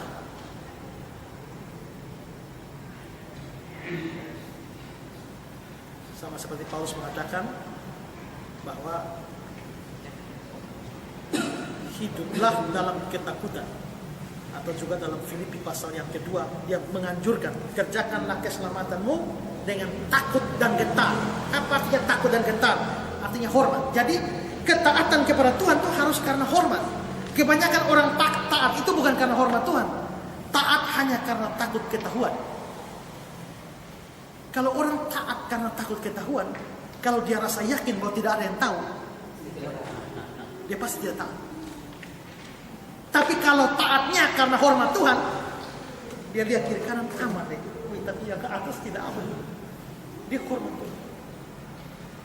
Yusuf itu kalau dia hanya takut ketahuan, hari itu istri Potifar sudah amankan semua ya. Potifar ada di kantor, semua pegawai sudah libur, ya aman sebenarnya. Tapi dia taat bukan karena takut ketahuan, tapi karena hormat kepada Tuhan. Jadi mari ketaatan kita pada Tuhan itu karena hormat kepada Tuhan, hukum-hukumnya. Gilbert mengatakan bahwa ini tidak bertentangan dengan 1 Yohanes 4 ayat 18. Di dalam kasih tidak ada ketakutan. Kasih yang sempurna melenyapkan ketakutan. Sebab ketakutan mengandung hukuman, dan barang siapa takut, ia tidak sempurna dalam kasih. Ini tidak bertentangan. Mengapa? Karena dalam 1 Yohanes 4:18, rasa takut yang dimaksudkan adalah rasa takut dari seorang budak, rasa takut yang bersifat egois tentang kematian dan hukuman. Sedangkan rasa takut yang dibicarakan oleh Petrus adalah rasa takut yang kudus, rasa takut dari anak terhadap bapaknya, rasa takut akan menyedihkan atau menyakiti hati Allah. Jadi kalau kita mau bertindak, kita harus rasa takut, jangan sampai perbuatan saya menyakiti Allah, jangan sampai tindakan saya ini menyakiti Allah. Saya tadi siang diberikan pesan inbox oleh seseorang. Dia minta pendapat saya. Dia sekian lama tidak punya pekerjaan, dan dia berdoa sungguh-sungguh supaya Tuhan kasih dia kerjaan. Lalu akhirnya dapat kerjaan. Sekarang begitu di pekerjaan ternyata dapat kerjaan. Dalam pekerjaan ini ternyata ada kecurangan. Ada kecurangan karena bos menyuruh harus begini, dan itu berarti menipu. Lalu dia tanya pada saya, apakah saya lanjutkan di pekerjaan atau keluar? Kalau saya lanjutkan pekerjaan saya, ini berarti bahwa saya kompromi dengan dosa. Tapi kalau saya keluar dari pekerjaan saya, bukankah saya telah bergumul dan Tuhan yang berikan saya pekerjaan ini? Kenapa saya mesti keluar? Ya. Saya bilang sama dia, kamu berani lawan bosmu atau tidak? Dia bilang, kalau lawan bosnya berarti saya dipecat, Pak. Ya, artinya akhirnya kamu keluar juga, Pak.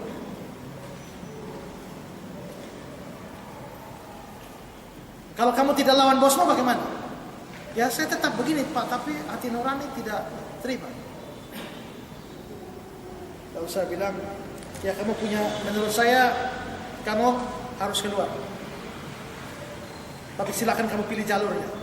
Lawan bosmu, dan setelah itu dipaksa keluar, atau keluar saja sekarang. Silakan pilih saja. Tapi bagaimana? Bukankah saya bergumul untuk mendapatkan pekerjaan? Berarti saya kerja di sana kan kehendak Tuhan, Pak. Saya, iya, kehendak Tuhan.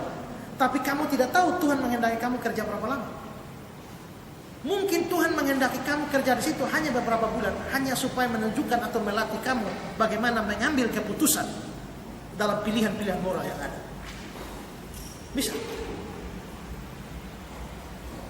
Dia bilang, terima kasih Pak, kalau begitu saya pilih keluar. Ya, silakan. Ya. Jadi kalau kita memang takut menyakiti Tuhan, kita tidak mau kompromi dengan dosa, kita tidak mau melakukan hal-hal yang menyakiti Tuhan. Kita harus punya takut seperti itu. Oke, demikian pelajaran kita hari ini.